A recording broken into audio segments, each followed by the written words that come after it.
Hello friends, my self Manju. स्वागत है आपका जेआरएफ अड्डा चैनल पर। I am your educator for CSI net chemical science और जेआरएफ अड्डा आपके लिए लेकर आया है सीएसआई नेट केमिकल साइंस का कंप्लीट कोर्स जो कि अवेलेबल है जेआरएफ अड्डा एप्लीकेशन पर। जब आप जेआरएफ अड्डा एप्लीकेशन को डाउनलोड करेंगे तो वहां पर अवेलेबल होगा सीएसआई नेट का ऑप्शन, जहां पर जाकर आप इस कोर्स को आसानी से परचेज कर सकते हैं। देखिए, आज हम बात करने वाले हैं how to score full marks section wise, यानी कि किस तरीके से हम पेपर को सॉल्व करके हमारी जो जेआरएफ की जो कट ऑफ है उसको अचीव कर सकते हैं। इसके लिए आपके माइंड में एक प्रॉपर प्लानिंग होनी चाहिए कि किस तरीके से आपको पेपर को सॉल्व करना है। देखिए, हमारा जो सीएसआई नेट एग्जाम है वो आपको पता है कि दिसंबर में कंडक्ट होगा। 26, 27 और 28 दिसंबर को हम एग्जाम कंडक्ट होगा। तो देखिए, CSIR नेट एग्जाम जिसमें पेपर में 3 सेक्शन होते हैं, सेक्शन ए, सेक्शन बी और सेक्शन सी। सेक्शन ए में मैक्सिमम आप 15 क्वेश्चन कर सकते हैं जो 2 मार्क्स के हैं, और सेक्शन बी में 35 क्वेश्चन आप मैक्सिमम कर सकते हैं, ये भी 2 मार्क्स के हैं। और सेक्शन सी में आप मैक्सिमम 25 क्वेश्चन कर सकते हैं, ये 4 मार्क्स के हैं। तो इस तरीके से सेक्शन बी और सेक्शन सी आपका केमिस्ट्री से रिलेटेड है, जबकि सेक्शन ए आपका जनरल एप्टीट्यूड से रिलेटेड है। तो आपको करना क्या है, सबसे इंपॉर्टेंट सेक्शन आपका कौन सा हुआ, सेक्शन सी हुआ। आपका पेपर ऑनलाइन मोड पर होगा और टोटल टाइम ड्यूरेशन आपकी 180 मिनट है। और सबसे इंपॉर्टेंट सेक्शन कौन सा है, सेक्शन सी। तो आपको सबसे ज्यादा टाइम सेक्शन सी को देना है। तो देखिए, इसमें आपको अप्रोक्स 80 टू 90 मिनट का टाइम सेक्शन सी को देना है। फिर सेक्शन बी की बात करें तो आपको 50 से 60 मिनट का टाइम देना है। और अगर हम इसकी बात करें तो 25 से 30 मिनट का टाइम आपको सेक्शन ए को देना है। क्योंकि आप जानते हैं कि जो केमिस्ट्री के क्वेश्चन हैं वो बी में जो क्वेश्चन पूछे जाते हैं वो एक तरीके से इजी टाइप के क्वेश्चन होते हैं, और सेक्शन सी में सॉल्व करने की टाइप के क्वेश्चन होते हैं, क्योंकि इसमें न्यूमेरिकल ज़्यादा आते हैं। और जो ऑर्गेनिक केमिस्ट्री भी आएगी वो स्पेक्ट्रोस्कोपी से रिलेटेड करके आती है, तो इसको सॉल्व करने में थोड़ा टाइम ज़्यादा लगता है। और सबसे ज़्यादा मार्क्स का ये सेक्शन है, तो आपको सबसे ज़्यादा टाइम किसको देना है, सेक्शन सी को देना है। फिर आप सेक्शन बी को और फिर सेक्शन ए को, क्योंकि आपको पता है कि ऑनलाइन आपका पेपर है, तो जब भी आप सॉल्व करते हो, कोई भी न्यूमेरिकल सॉल्व करते हो, तो डेटा आपको ऊपर देखना होता है, फिर उसको सॉल्व करना होता है, तो उसमें ज़्यादा टाइम लगता है। इस कारण से अगर आप पहले सी सेक्शन को सॉल्व कर लोगे तो ऑटोमेटिकली आपके दिमाग में कॉन्फिडेंस होगा कि आपने सी सेक्शन यानी कि सबसे इंपॉर्टेंट सेक्शन, सबसे बड़े सेक्शन को सॉल्व कर लिया है। अब फिर फाइनली आप बी सेक्शन को सॉल्व करोगे और फिर लास्ट में आप सेक्शन ए को सॉल्व करोगे, क्योंकि सेक्शन ए आपका किसका है, जनरल एप्टीट्यूड से है। देखिए, इसके अलावा जब भी आप एग्जाम देने एग्जाम हॉल में जाते हैं, एग्जाम हॉल में जाते हैं तो सबसे पहले तो आपका जो प्रेजेंस ऑफ माइंड है वो ये डिसाइड करता है कि आपका सिलेक्शन होगा या नहीं होगा। इसके लिए आपके प्रॉपर आपको कॉन्फिडेंस इतना होना चाहिए कि आपको ये लगना चाहिए कि आज जो भी क्वेश्चंस पूछेंगे वो हमें आएंगे। और आपको ये दिमाग में आपके ये चलना चाहिए, अगर जो क्वेश्चन मान लो टफ है, वो अगर आपसे सॉल्व नहीं हो रहा, वो किसी से सॉल्व नहीं हो रहा। इस तरीके से आपकी मेंटलिटी होनी चाहिए। आप वहां पर कट ऑफ का कोई एनालिसिस नहीं करेंगे, क्योंकि कई बार ऐसा हुआ है जब केमिस्ट्री का पेपर बहुत ज्यादा टफ आया है तो उसकी कट ऑफ क्या गई है, बहुत कम गई है।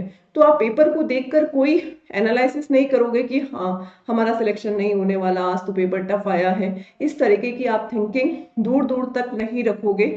आपके माइंड में यही चीज होनी चाहिए कि अगर आपको वो क्वेश्चन नहीं आ रहा है तो जितने भी स्टूडेंट बैठे हैं उनको भी वो क्वेश्चंस नहीं आ रहा, क्योंकि आपने भी पढ़ा है, दूसरे ने भी पढ़ा है, इसका मतलब आपको नहीं आ रहा तो उसे भी नहीं आ रहा। यानी कि जो एक तरीके से जो क्वेश्चंस है वो किसी को नहीं आ रहा, कट ऑफ 100% कम जाने वाली है।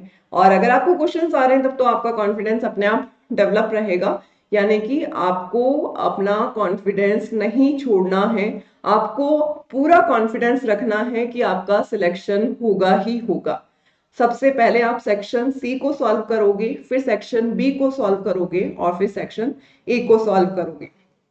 आगे देखो, जब आप किसी भी सेक्शन को सॉल्व करते हो, चाहे वो सेक्शन ए है, सेक्शन बी है, सेक्शन सी है, आप सॉल्व करने के केवल और केवल 2 राउंड्स को कंप्लीट करेंगे। क्या मतलब हुआ 2 राउंड्स का? सबसे पहले तो जैसे आप सी सेक्शन को सॉल्व कर रहे हो, तो सबसे पहले तो आप उन क्वेश्चंस को सॉल्व कीजिए जो आपको 100% क्या है, कंफर्म है। यानी कि आपके चारों ऑप्शन में आपको पता है कि ये ऑप्शन भी नहीं हो सकता, ये वाला भी नहीं हो सकता, ये वाला भी नहीं हो सकता, ये वाला कंफर्म है। यानी कि आप उस क्वेश्चन में 100% क्या हो, आपको 100% पता है कि ये क्वेश्चन इसी तरीके से होगा। तो आप सबसे पहले फर्स्ट राउंड में उन्हीं क्वेश्चंस को करोगे। फिर आप सेकंड राउंड में वापस से क्वेश्चंस को पढ़ोगे, तो आपको ये लगेगा कि 4 ऑप्शन में से 2 ऑप्शन पर आपको क्या है, डाउट है। आप उन क्वेश्चंस को करोगे। 2 ऑप्शंस पे आपको क्या है, डाउट है इन दोनों में से, यानी कि ये ऑप्शन होगा या फिर ये वाला ऑप्शन होगा। उन दोनों में से आपको डाउट है, बाकी 2 ऑप्शन आपको पता है कि ये तो 100% ही नहीं है आंसर में। तो आप दूसरे राउंड में केवल उन्हीं क्वेश्चंस को सॉल्व करोगे जिनमें आपको 2 ऑप्शन में डाउट है कि हाँ, या तो इसमें से है या फिर इसमें से है।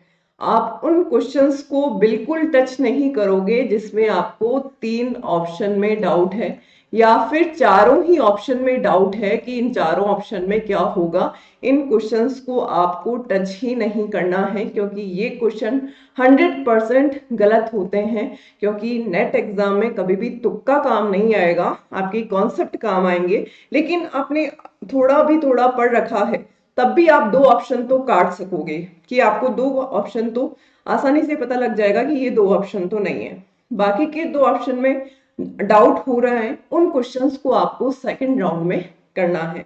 क्योंकि मान लीजिए आपने सेक्शन सी की बात करें, हम किसकी बात कर रहे हैं, सेक्शन सी की। आपने 20 से 22 क्वेश्चंस टोटल किए हैं, जिसमें आपने फर्स्ट राउंड में 15 क्वेश्चन किए हैं और सेकंड राउंड में आपने 6 to 8 क्वेश्चन आपने किए हैं। मान लीजिए 8 क्वेश्चन किए हैं या फिर 6 क्वेश्चन किए हैं। तो अगर 6 क्वेश्चन आपने किए भी हैं और उनमें से आपके केवल 3 क्वेश्चन सही है, 3 क्वेश्चन का मतलब क्या हो गया, 12 मार्क्स। और 12 में से बाकी के 3 क्वेश्चन आपके क्या है, रॉन्ग है। तो 12 माइनस 3, तो आपके कितने मार्क्स हो जाएंगे, 9 मार्क्स। यानी कि आपको 9 मार्क्स तो मिलेंगे ही मिलेंगे। तो आपको यही करना है हर सेक्शन में। सबसे पहले फर्स्ट राउंड में उन क्वेश्चंस को करोगे जिनमें आपको क्या हो, 100% श्योरिटी हो, आपको 100% पता हो कि इसका आंसर यही होगा। और सेकंड राउंड में आप उन क्वेश्चंस को करोगे जिनमें आपको 2 ऑप्शन में क्या हो, डाउट हो। तीसरा राउंड और चौथा राउंड जिसमें आपको 3 ऑप्शन या फिर 4 ऑप्शन में कंफ्यूजन लग रहा है, इन क्वेश्चंस को आपको टच ही नहीं करना, बिल्कुल भी आप सॉल्व नहीं करोगे। क्योंकि ऑनलाइन मोड वाला पेपर ऐसा होता है कि जब अपना पेपर कंप्लीट हो जाता है तो हम फ्लो में आते हैं, तो उस हिसाब से इसमें ये करते हैं कि हाँ, हो सकता है कि ये भी सही हो जाएगा, ये वाला कर देते हैं। फिर हम सोचते हैं ये भी कर देते हैं, ये भी सही हो सकता है। हो सकता है वाली पॉसिबिलिटी नहीं लगानी है। हो सकता है वाला आपको केवल जहां पर 2 ऑप्शन में डाउट हो वहीं पर करना है। अगर आपको 3 ऑप्शन या 4 ऑप्शन, चारों में डाउट है या फिर 3 ऑप्शन में डाउट है, उन क्वेश्चंस को आपको बिल्कुल भी नहीं करना है। क्योंकि नेट एग्जाम में आपकी नेगेटिव मार्किंग है, और ये जो नेगेटिव मार्किंग है आपकी वो कितनी है, 1/4 है। यानी कि सी सेक्शन में अगर आपका कोई क्वेश्चन गलत होता है तो उसके कितने मार्क्स काटे जाएंगे, 1 मार्क्स आपके नेगेटिव में जाएंगे। और अगर ए और बी सेक्शन में आपका कोई क्वेश्चन गलत होता है तो आपके टोटल मार्क्स